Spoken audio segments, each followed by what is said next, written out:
All right, so anyone tell you at least what my favorite thing to do is immediately? Switch. No, my favorite is stand up. Oh, stand up? I like stand up first.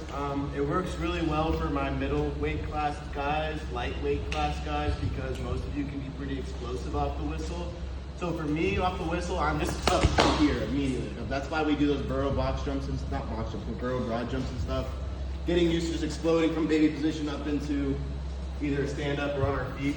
Okay, so we have two types of stand ups. We have the inside stand up and then the outside stand up.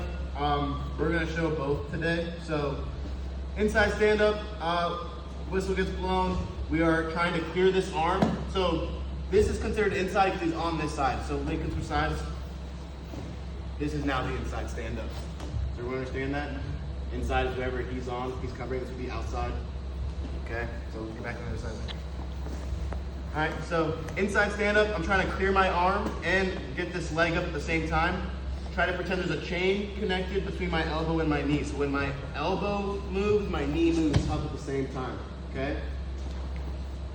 While I'm doing that, this hand is coming to the belly, all right? So we're clearing, grabbing this hand on the waist, okay? From there, bring this other leg up, putting some back pressure into my opponent.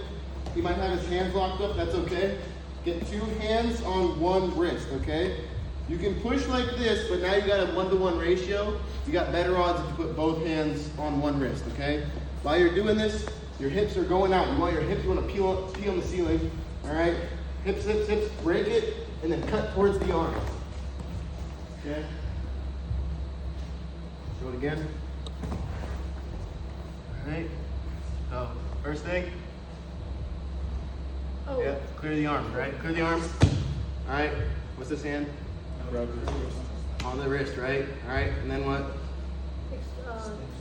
Push back the hip. Back pressure and step up, right? So I can't get this leg up without putting pressure into him. So this leg's driving into my opponent. He's gonna be driving back into me.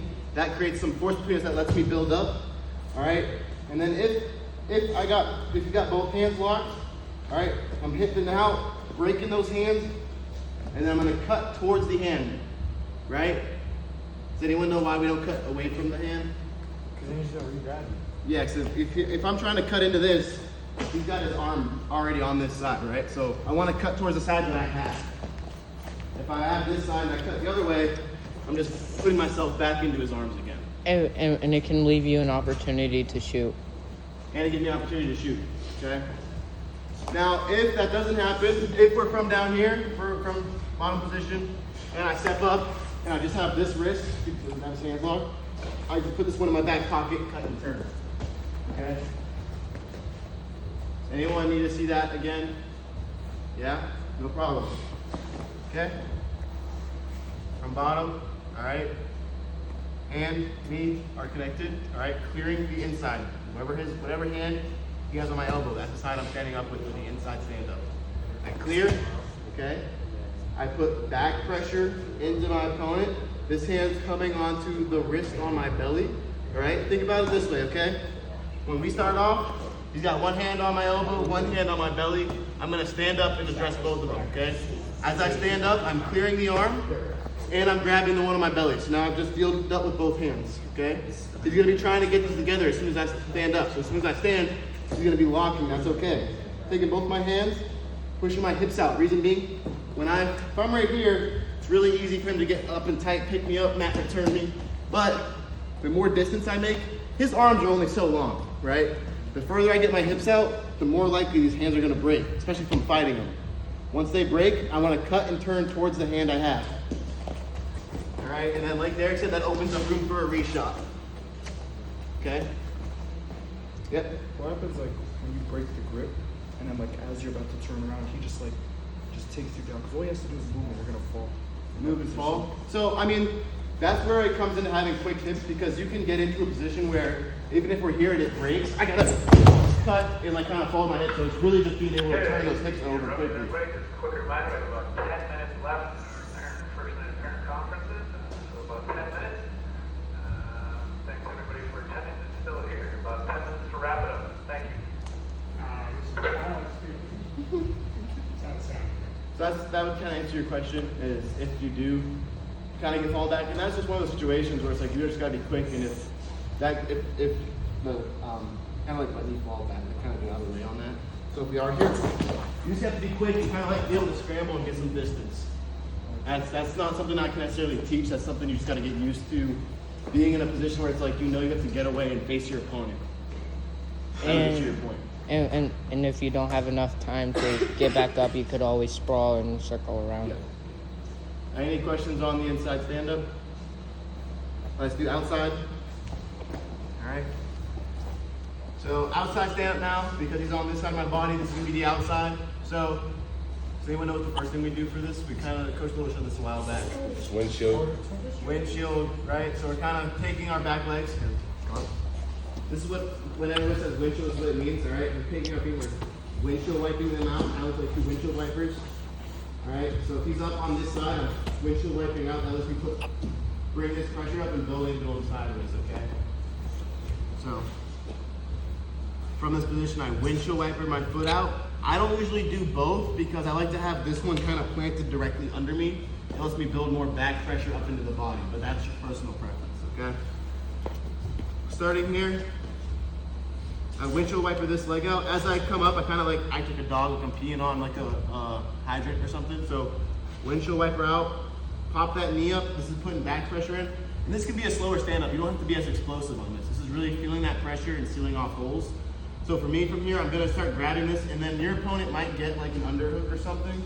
That can honestly be okay as long as you can get pressure on it and you hold it. You can grab either at the palm or on the wrist. That's good. I like most on the palm. I think it's best. So very important. You're allowed to grab all 4 fingers. You Not cannot do this. grab one and manipulate, meaning bend it back. You can't do that. That's illegal. You have to get across the knuckles, all knuckles. Don't grab across 1 or 2 fingers. Grab across the entire bed of knuckles. Okay? So now, if I grab this wrist, I can grab this, I can pull it up to my body, that's fine. From here, I'm just kind of starting to feel pressure in my opponent. Get those hands, build up across that angle, cut, turn towards the hand. Okay? Anything I should add to that, what do you think? So go so when you stick your leg out for windshield wiper, show them what you do if they grab that angle. And honestly, when you get good at this, you want them to grab that angle. So so go ahead, switch it out there and he grabs it. He's gonna quarter turn and put weight on that foot. When he does that, that hand comes right off. And now he has that hand.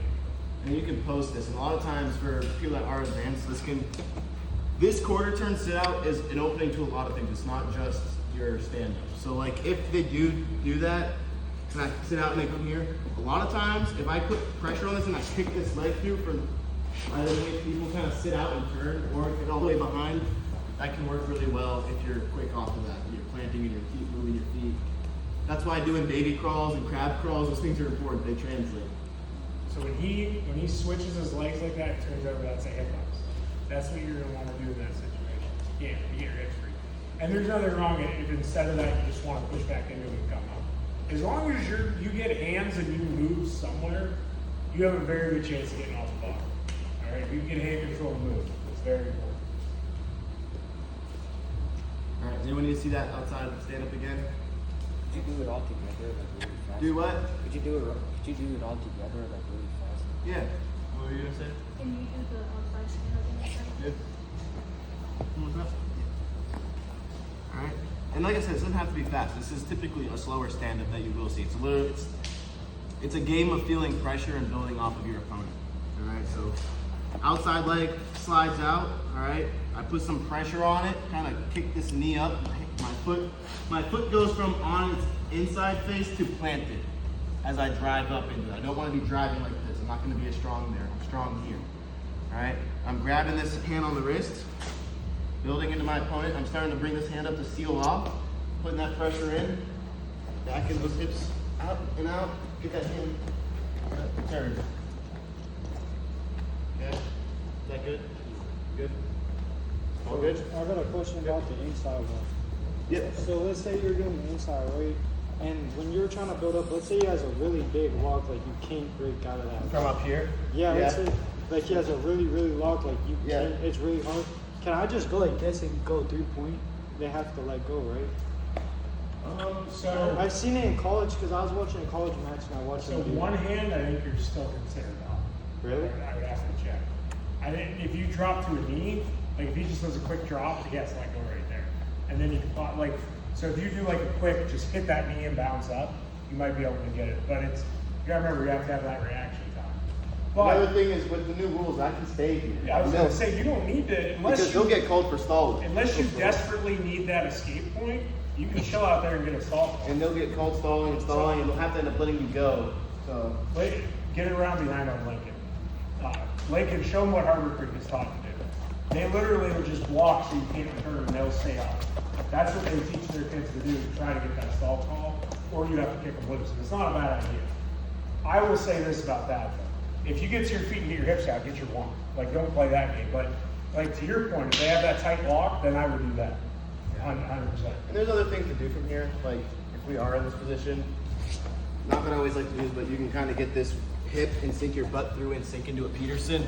Oh, A little bit riskier. It's Mike Cassie's favorite move. I think you like the reverse double, which I've played Yeah, before. that's probably second. Reverse doubles, it's basically exactly how it sounds. Okay, we're pushing hips, and if we can't break, we're gonna kind of step so that we're side by side with them. So you're gonna take this leg through, grab those legs, sink through, climb on top. So 1 year junior high states, Coach Eli hit that on a guy that's current All-American for West Virginia.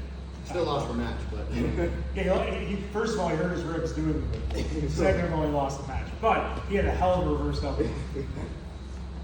I bet you he still was asleep over that guy. If you have that, like if there are locks around you, and like you're like now, can you like switch and grab their leg? yeah, you can do that. You can do a switch too. That takes some. You have to have you have to be pretty aggressively deep with your hips out for that. It's hard to just switch from here. Yeah. But if you're like, yeah, hold on. If you're like in this position, you can kind of cut and then maybe a little bit of a scramble here, trying to call up and get those points. Yeah, you can do that too. One thing that helps with that, to get in the same position, if Coach Eli starts running like he's going to go out of bounds and then quick hits it, that's a good way to hit it. Because they're gonna be starting to chase you, and when they're chasing you and you cut, it's just like push it to me, push it to me.